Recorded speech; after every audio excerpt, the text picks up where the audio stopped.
Hai, apa kabar semuanya? Selamat datang kembali di video saya bersama saya Zengtua. Saya adalah fotografer freelance yang tinggal di Yogyakarta.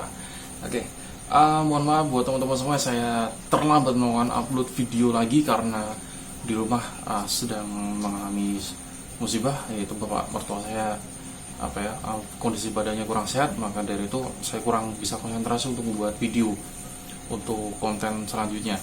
Ya, buat teman-teman semua, saya mohon doanya aja buat bapak mertua saya agar dapat sehat kembali dan melakukan aktivitasnya seperti sedia kala.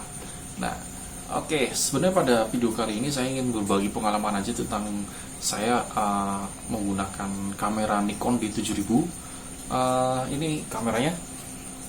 Inilah Nikon D7000 yang saya beli online pada tanggal 17 Juli yang lalu. Untuk penjualnya sendiri dia orang Bali. Kenapa kok aku berani beli secara online ya? Karena harganya, pertama aku memburu harganya dulu. Harganya bisa, kalau misalnya sesuai dengan kekuatan kantongku ya aku bisa aku pertimbangkan. Kemudian fisiknya, tapi saya ketika beli ini ya, beli online itu kita nggak bisa memeriksa fisiknya secara mendalam ya, kayak apa ya, ya kayak bagian-bagian di dalamnya gitu, nggak bisa periksa secara langsung. Ya modalnya hanya percaya aja kalau bahwa kamera yang aku beli ini kondisinya baik-baik saja. Nah, jadi setelah dari pembelian waktu itu sampai sekarang aku pakai berarti kurang lebih 3 bulan ada di tanganku ya, dan sudah aku operasikan untuk memotret test road Tour de Ambarukmo 2022, kemudian motret jogging, lari. Kemudian terakhir ini aku pakai untuk motret golf di Merapi Golf sana. Nah, pengalaman mau pakai kamera ini enak banget. Apalagi ini sudah semi pro, dia di atasnya D90 dan di bawahnya D300. Dia ngambang sebenarnya kamera ini, tapi dia kelasnya kelas semi pro. Maka dari itu ini sangat proper banget lah ketika dipakai untuk motret sport seperti aktivitasku gitu. Untuk D7000 ini sebenarnya bagian kekurangannya itu ada di dial mode. Jadi kalau misalnya kamu pakai strap yang modelnya di sini, di screw kan di sini, kemudian digantung gitu, model selempang gitu, ataupun yang double strap, itu ketika kamu lepas dari tangan dan dia menggantung kameranya, ini dial mode-nya ini bisa bergesekan dengan anggota tubuh kita. Contohnya kaki gitu. Nah, ini bisa berpindah-pindah sendiri. Yang misalnya kamu menggunakan aperture atau seperti aku yang bisa menggunakan aperture, ini kalau bergesekan dengan tubuh dia bisa berpindah ke manual atau ke program U atau U1 atau U2 gitu. Nah, dari perpindahan program yang tidak sengaja itu, ini bisa mempengaruhi hasil karya foto kita. Bahkan aku sendiri memotret golf kemarin itu, tahu-tahu frame-nya sudah bagus, momennya udah oke, ketika aku foto hasilnya biar overexposure. Itu nyesel banget lah. Ya mau nggak mau harus aku hapus. Nah, setelah aku lihat ternyata dari program ini dia berpindah sendiri. Yang harusnya aku pakai aperture priority, dia berpindah ke manual. Nah, kan aku nggak, selama ini kan aku nggak terbiasa banget pakai manual. Aku nggak terbiasa pakai meninggalkan mode manual itu sudah hampir dari 10 bulan yang lalu. Karena aku mulainya dari awal tahun ini, dari tahun 2022 ini ya.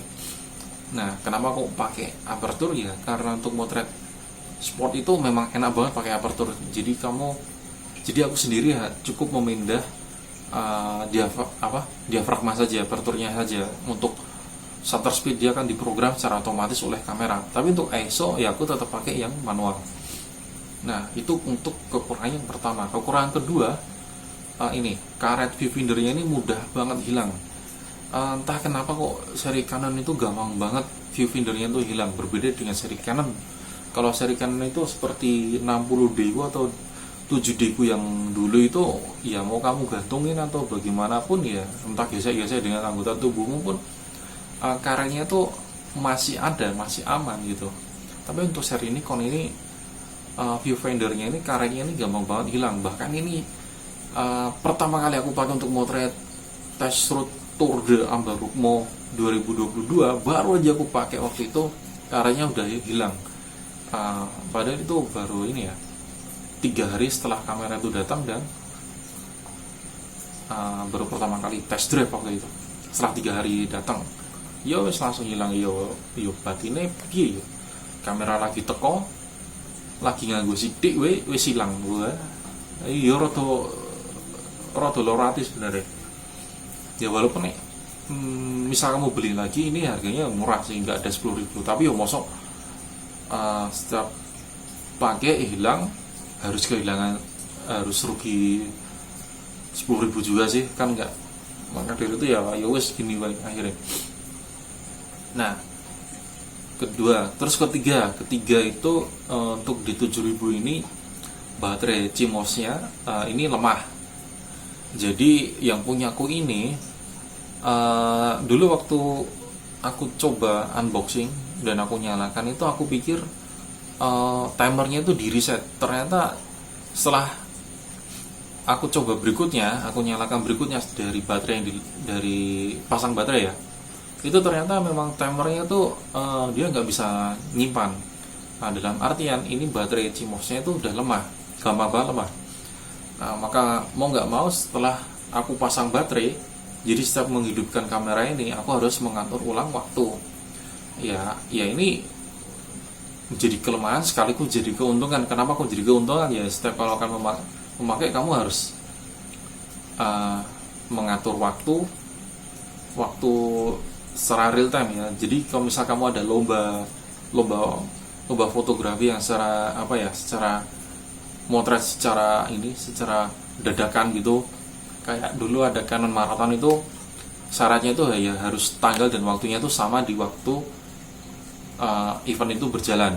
Nah, jadi kamu bisa mengaturnya. Jadi itu ya sebuah sisi keuntungan sih, tapi ya merepotkan juga setiap menyalakan harus mengatur waktu dan tanggalnya ya. Tapi setelah kalau misalnya baterai nggak dilepas, itu akan aman. Oke. Kemudian untuk kelemahan keempat itu tombol ISO. Menurutku ini cukup mengganggu menurutku. Jadi kenapa kok tombol ISO ini nggak bisa dipindah ke tombol fungsi atau nggak bisa dikustomisasi untuk seri Nikon yang di 7000 ini? Kalau misalnya bisa dikustomisasi, ini sangat enak banget dan praktis cara pakainya. Jadi kamu cukup pakai satu tangan sebelah kanan aja, kamu bisa memprogram ISO-nya ketika tombol ISO ini bisa dipindah ke sini, dikustomisasi maksudnya. Nah, jadi kamu cukup pakai telunjuk jari tengah, mencet tombol ini FN, ISO-nya bisa berubah. Harusnya begitu, tapi sayangnya ini nggak bisa. Kelebihannya dari D7000 ini, pertama bodinya compact, nggak gede banget kalau dibandingkan dengan 60D. Itu malah lebih besar 60D, lebih panjang sebenarnya, lebih panjang 60D. Tapi untuk D7000 ini compact banget. Kemudian untuk kelebihan berikutnya itu udah waterproof. Dari kelebihan waterproof itu, ini membuat aman banget. Misal kamu sedang motret outdoor, tiba-tiba hujan gerimis seperti sekarang ini kan musim hujan gitu.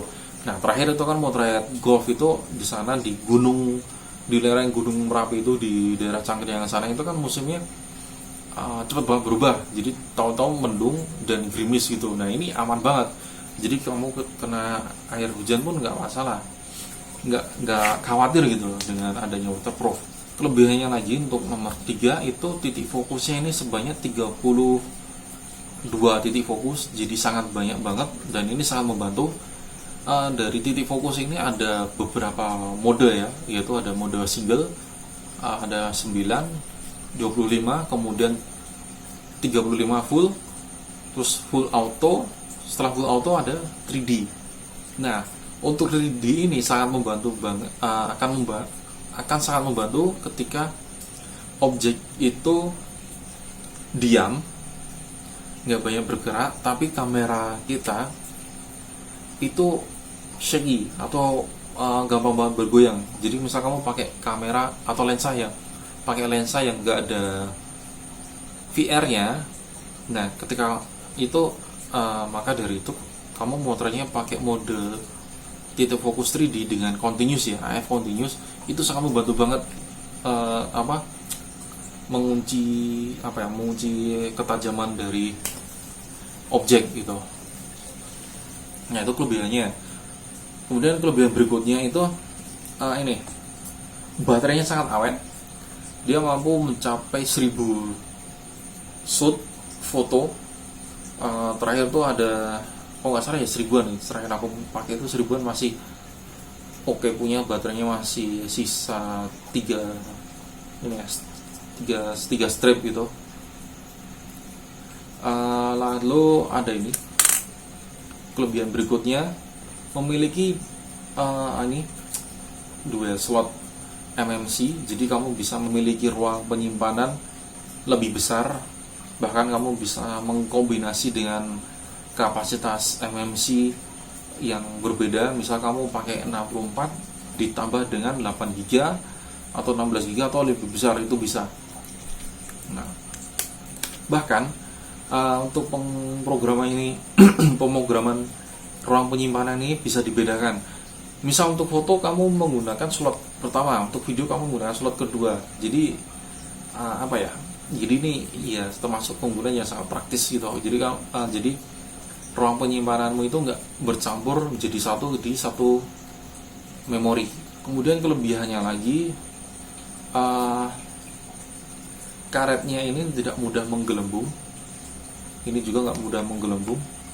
Ya ngelembungnya itu menggelembung itu iya, tapi nggak mudah rusak gitu. Nah kalau tak bandingkan dengan yang seri Canon itu gampang banget brittle. Jadi tutup ini tuh gampang banget brittle, tapi untuk seri Nikon tuh nggak gampang brittle, paling nggak cuma gembung tok. Kelebihannya lebih banyak daripada kekurangannya. Makanya waktu ada subscriber saya yang bertanya, "Bang, D7000 tuh bagus nggak tuh buat motret sport?" Ya jawabanku ya tentu saja bagus, karena ini D7000 ini memang memang hebat untuk digunakan untuk foto olahraga, apalagi memiliki titik fokus yang lebih banyak, yaitu sebanyak 32 titik fokus. Dibandingkan kamu mengambil 60D yang hanya 9 titik fokus, ya menurutku ini lebih menang, lebih unggul daripada 60D. Jadi aku udah menyebutkan kelebihan dan kekurangannya. Untuk kelebihannya sendiri lebih banyak daripada kekurangannya ya otomatis ini bisa menjadi kamera yang rekomen. Kenapa kok rekomen? Ya karena ini kamera ini lebih banyak keunggulannya daripada kekurangannya. Kemudian untuk seri Nikon sendiri pun sebenarnya kalau aku bandingkan untuk untuk koleksi lensa dan juga harga lensa, terutama untuk bekas, sebenarnya Nikon itu lebih murah lensanya daripada lensa Canon. Contohnya aja untuk lensa lensa tele yang bukan f2.8. Kalau misalnya lensa 70-200 mili Canon f2.8 yang warna putih non IS ya, itu harganya bisa mencapai 6 jutaan. Nah, tapi kalau seri Nikon, kamu bisa ngambil seri 80-200 AFD dengan bukaan f2.8, sama-sama non IS, walaupun rentang fokalnya yang paling bawah itu lebih besar 10 mili, tapi harganya itu ada yang jual sekitar 4 jutaan. Nah, lebih murah kan? Lebih murah, selisih 2 juta daripada Canon. Nah, bahkan untuk seri lensa tele yang